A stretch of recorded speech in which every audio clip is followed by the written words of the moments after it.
Welcome to Real Estate U with Lettiann.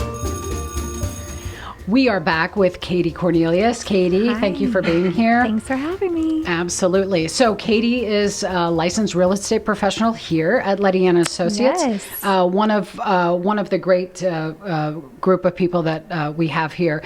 So when I opened Lettiann Associates 2.5 years ago, so I'm an independent broker owner, non-franchise, local business, hashtag support local KC, everyone. Hire someone in your backyard, please, and not... It will mean all the difference in the world, especially in a real estate transaction. But one of my biggest motivators for starting this company was to find like-minded, driven, customer-first, customer-forward human beings to work in my office. Yes. I used to call it my office. I now say our office because we are all better together. Yeah. So I think culture matters in a sense that we all know we have each other's backs. Mm-hmm. So we're a small boutique office that the customer is first. I know I can give you or Judith or Kendra or Mike or Pam or anyone a potential client or a lead or a referral or I'm out of town. Hey, would you mind handling that for me? Sure. And I know that they are going to get the red carpet service. Yeah. And not because it's my client. Oh, well, she's our broker. It's not that. We have the same vision you have. It's the same you mentality. Literally built your team saying this is the vision I want. And fortunately, we all have the same feelings. I'm here to service the client. I'm not here to just make a buck. I'm here to service the client. And you take it seriously. And I take it seriously. I'm genuine about it. And it's all about value, what you can give. Absolutely. So I can't believe she said that because that's my speech this entire, it's not a speech, but Sure. We need to take this business back. Yeah. I think I would really love for other realtors to up their game so we're not getting such a bad rap from the consumers. I agree. And obviously that's why I got into the business. Yes, as we talked about in our first episode. So many more people need to have someone on their side, and someone needs to get into this business and to help people. Have a better experience. And have a better experience, yeah. Right. Because this is our livelihood, and I think, in our hearts, the empathetic, we just want them to have a better experience. Yeah. But we put ourselves in their shoes and we treat it as if we were buying the house or we are at the inspection, which we are at the inspections, folks. Yeah. Yep. So I'm feeling, Katie, that, again, over 11,000 licensed persons here in the Kansas City metro area. And there's several big box, non-local, and that's neither here nor there. There are some large, they're not local, but some large companies in our area that simply take any licensee that comes aboard. Mm-hmm. Well, think of that licensee. What if they're a year and a half in the business, never really been mentored, don't really know which direction to go, how to fill out a contract? Now, granted, I know there are some people in the office to help with the paperwork or the transaction and all of that. But when it comes to boots on the ground and they're like, oh my, I have a buyer consultation today. What do I do? I need to talk to my coach. Yeah. To get a little bit here, I think that's why our team likes it so much is we have mentorship. There's other people who've been in the business and have experience to where they can coach us through it to where we're just as good. We are doing the same things and we're not in the dark over here. But also, having the same value, like you said, and like-mindedness, that's huge in this business because, like you said, the stigma that bad realtors have. And so we're changing that. Our team, I believe your team's changing that. I believe you hire people because you have a vision and you have a brand and you want people to represent that brand. And I think that's great. And I love it. That's why I'm here.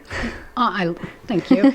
So it's so funny because I'm always like, if I do a Facebook Live or I'm somewhere, some realtor won't shake my hand, I'm just floored. I'm standing there like, are you a human? Yeah. Like if we go to the same church, I might strangle you if I saw you.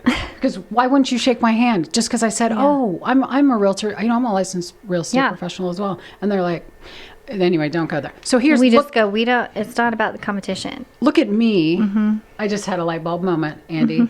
I'm putting out the message of, I'm starting to yell, we are going to take this business back, meaning those who are serious about helping others as real estate professionals. And there's tons of them in the city. There's plenty of people even clients who I've like, oh, do you know so-and-so? I'm like, yeah, great realtor. Yes. Knows what they're doing. I've worked with them. And that's part of this business is, there's something to be said about playing nice in the sandbox with other realtors because you're going to have a deal with them. And, if you have connections and friends, it also can help out your clients in a business transaction. You never know.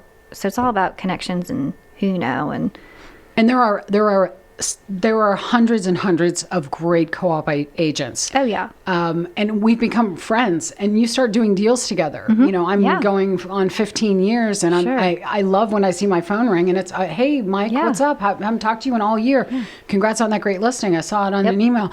We are advocates for one another. Yeah. And don't we want to hang around and do more deals with those people that fill out the contract completely? Yes. Do it accurately so you don't have to keep taking it back. But yes. Stop being lazy. Yeah. Because if you're lazy when you fill out your contract, and remember, they don't fill out our part of, what's the co-op agent? That's an invalid contract. So if you're in a multiple offer situation, your people are host. Because I tell you guys, when you're like, well, they didn't fill out this and that, is that, but time is of the essence. Send it back.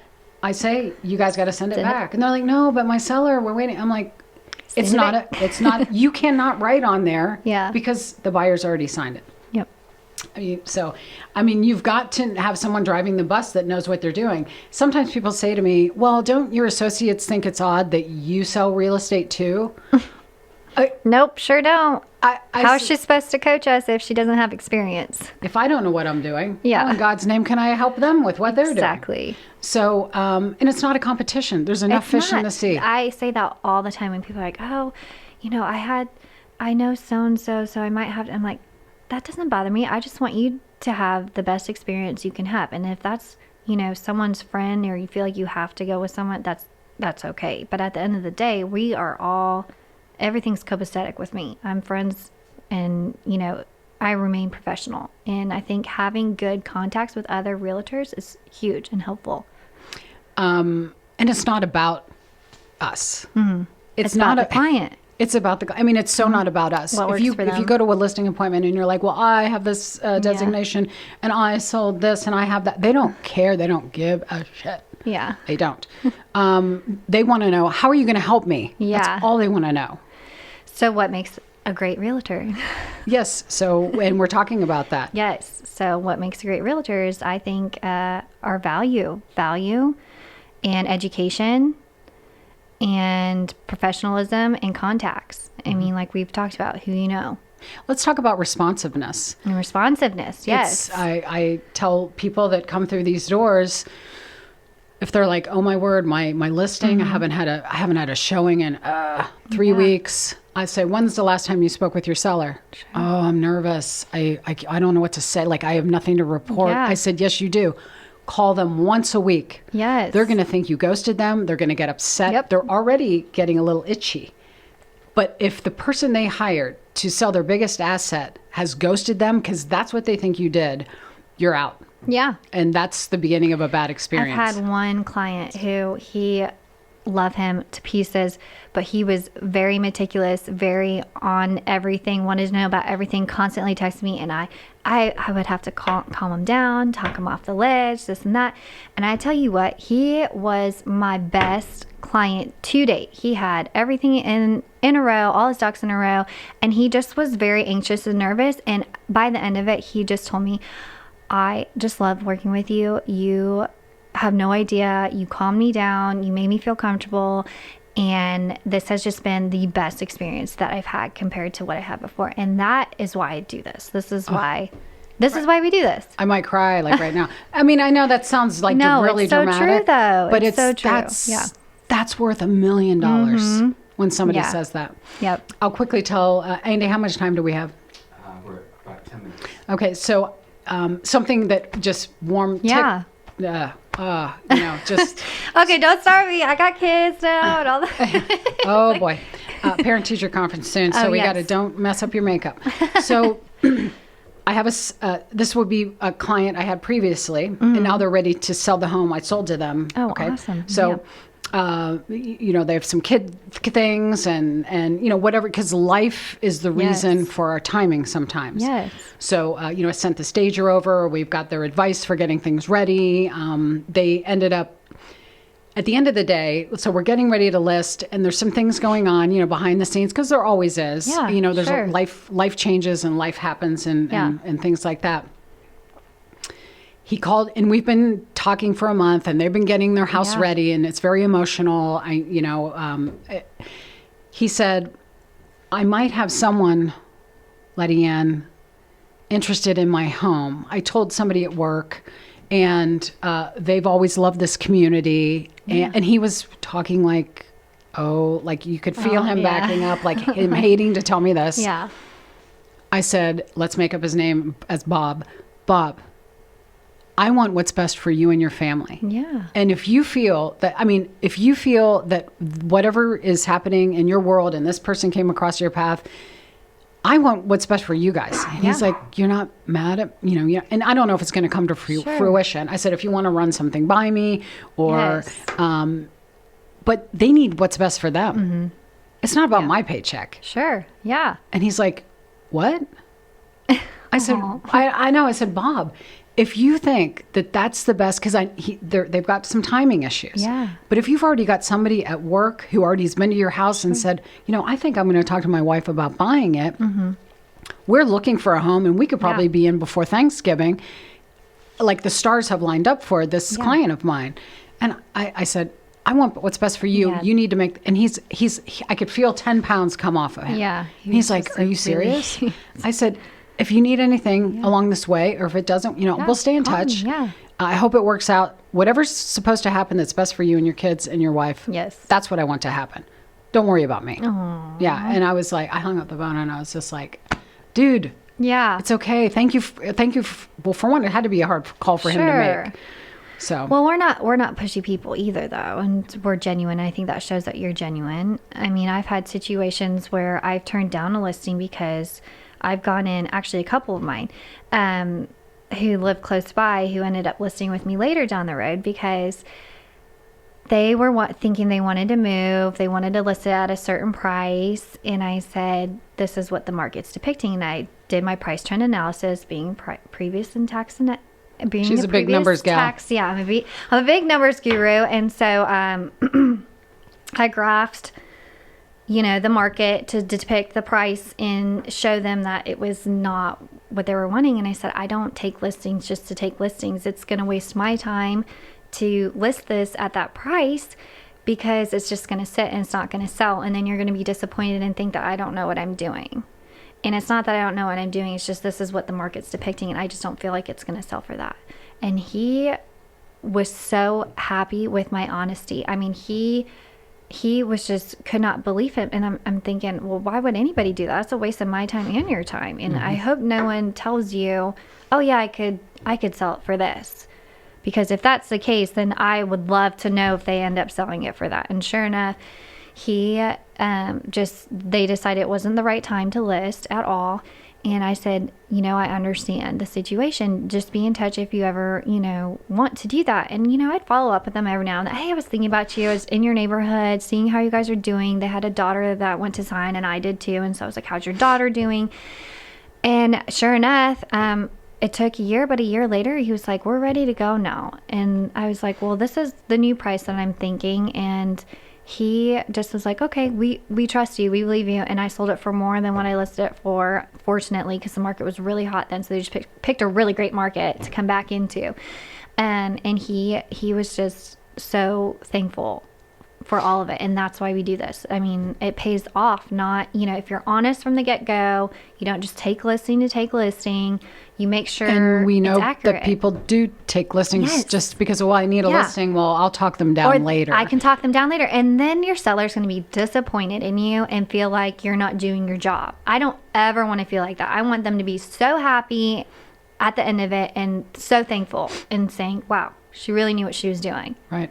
I've had those same conversations. They need the first number to be a 5, and I'll show them all the facts and data that say, and they're looking at it on the screen here, and they'll look at it, and they're I could see that, they're seeing the facts. I'm not telling them, well, you're never going to get that. No, you're going, hey, They're going, oh I laid my. it out for you. But they said, we have to get that. And I said, Well, then it's not the right time. I said, I'm sorry. They're like, you mean you're not going to list my property? I said, I'm so sorry. I really value my time and my marketing money and all of that. And I said, I caution you, because if you're interviewing other real estate people, real estate, so I don't always use professionals. the word. No, I don't use the word professionals all the time. Yeah, licensed persons. Always, I said, someone is going to come along and say, I'll list it for $520. Yep.